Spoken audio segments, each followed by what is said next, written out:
ഒരുപാട് സ്ഥലത്ത് ഇപ്പോൾ ഗൂഗിൾ മാപ്പിലാണെങ്കിലും മറ്റ് സ്പേസസിലാണെങ്കിലും ആൾക്കാർ റിവ്യൂസ് കളക്ട് ചെയ്യാറുണ്ട്, എഴുതാറുമുണ്ട്. ബിസിനസ് കളക്ട് ചെയ്യാറുണ്ട്, എഴുതാറുണ്ട്. ഇത്തരം റിവ്യൂസിന് ഗൂഗിളും അതുപോലെയുള്ള പ്ലാറ്റ്ഫോമുകളും എങ്ങനെയാണ് മനസ്സിലാക്കുന്നത്? അല്ലെങ്കിൽ അതൊരു പോസിറ്റീവാണോ നെഗറ്റീവാണോ? ഇതിൻ്റെ അണ്ടർസ്റ്റാൻഡിങ് എങ്ങനെയാണ് നടക്കുന്നത്?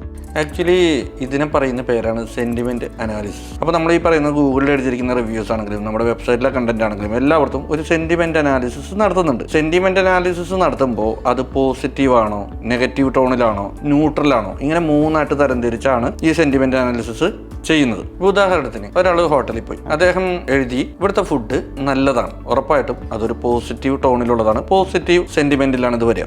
ഇതുപോലെ തന്നെ അദ്ദേഹം പറഞ്ഞു ഇവിടുത്തെ ഫുഡ് മോശമാണ്, അപ്പോൾ അത് വരിക നെഗറ്റീവ് സെൻറ്റിമെൻറ്റ്സിലാണ്. കാരണം അതിനകത്ത് വന്നിരിക്കുന്നത് നെഗറ്റീവ് വേർഡ്സുകളാണ് വന്നിരിക്കുന്നത്. ഇനി വേറൊരാൾ അവിടുത്തെ ഫുഡ് ഓക്കെ ആണ്, അത്ര കുഴപ്പമില്ല എന്ന് പറയുന്നിടത്ത് മൈൽഡ് പോസിറ്റീവാണ്, അത്രത്തോളം പോസിറ്റീവ് അല്ല അത്.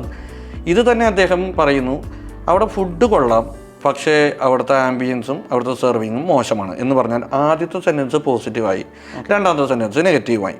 ഇത് ന്യൂട്രലാവും ഇവരുടെ കയ്യിൽ വരുമ്പോൾ. ഞാനൊരു കാര്യം ആഡ് ചെയ്തോട്ടെ, ജസ്റ്റ് ഒരു പെട്ടെന്ന് തോന്നിയ ഒരു ഡൗട്ടാണ്. ഫുഡ് നന്നായിരുന്നു, 5 ദിവസമാണ് ഞാൻ ഹോസ്പിറ്റലിൽ കിടന്ന് എന്ന് പറഞ്ഞാൽ അത് സർക്കാസ്റ്റിക് സ്റ്റേറ്റ്മെന്റ് ആണ്. അതെ, ഇതെങ്ങനെയാണ് ഗൂഗിൾ അണ്ടർസ്റ്റാൻഡ് ചെയ്യുക? NLPകൾ ഈ സർക്കാസ്റ്റിക് സ്റ്റേറ്റ്മെന്റുകൾ പ്രോസസ്സ് ചെയ്യുന്നതിൽ ഇപ്പോഴും വീക്കാണ്. ഇപ്പോൾ നമ്മൾ ഈ പറഞ്ഞ എക്സാമ്പിൾ, അതായത് ഫുഡ് അടിപൊളിയായിരുന്നു, അത് കഴിച്ച ശേഷം ഒരാഴ്ചയാണ് ഞാൻ ഹോസ്പിറ്റലിൽ കിടന്നത്. ഒരു മനുഷ്യന് ഇത് കാര്യം മനസ്സിലാവും, ഇത് വളരെ നെഗറ്റീവായിട്ടാണ് പറഞ്ഞിരിക്കുന്നത്. പക്ഷെ ഒരു NLP ഇത് പ്രോസസ്സ് ചെയ്യുമ്പോൾ ഫസ്റ്റ് സെന്റൻസ് ആബ്സലൂട്ട്ലി ഹെവി പോസിറ്റീവാണ്, നല്ല ഫുഡാണ്, സൂപ്പർ ഫുഡ് എന്നാണ് പറഞ്ഞിരിക്കുന്നത്. സെക്കൻഡ് സ്റ്റേറ്റ്മെന്റ് എത്തുമ്പോൾ ഫസ്റ്റ് സ്റ്റേറ്റ്മെന്റ് ആയിട്ട് കണക്ട് ചെയ്യാനായിട്ട് ഇവർ ശ്രമിക്കുന്നിടത്ത് ഇഷ്ടംപോലെ കൺഫ്യൂഷൻസ് ഉണ്ടാവും. അവൻ ഇങ്ങനെയെല്ലാം ചിന്തിക്കും, ഉറപ്പായിട്ടും ഇതൊരു കോൺട്രഡിക്ടറി സ്റ്റേറ്റ്മെന്റ് ആണ്, ഉറപ്പായിട്ടും ഫുഡിന് എന്തോ പ്രശ്നം കൊണ്ട് ഹോസ്പിറ്റലായി, രണ്ടാമത്തത് ബില്ല് കൂടിയതുകൊണ്ട് ചിലപ്പോൾ തലയിറങ്ങി ഹോസ്പിറ്റലായി, അങ്ങനെയാകാം. ഉറപ്പായിട്ടും ഒരു സർക്കാസ്റ്റിക് സ്റ്റേറ്റ്മെന്റ് ആയിട്ട് തന്നെ ഇവന് ഇത് എടുക്കും.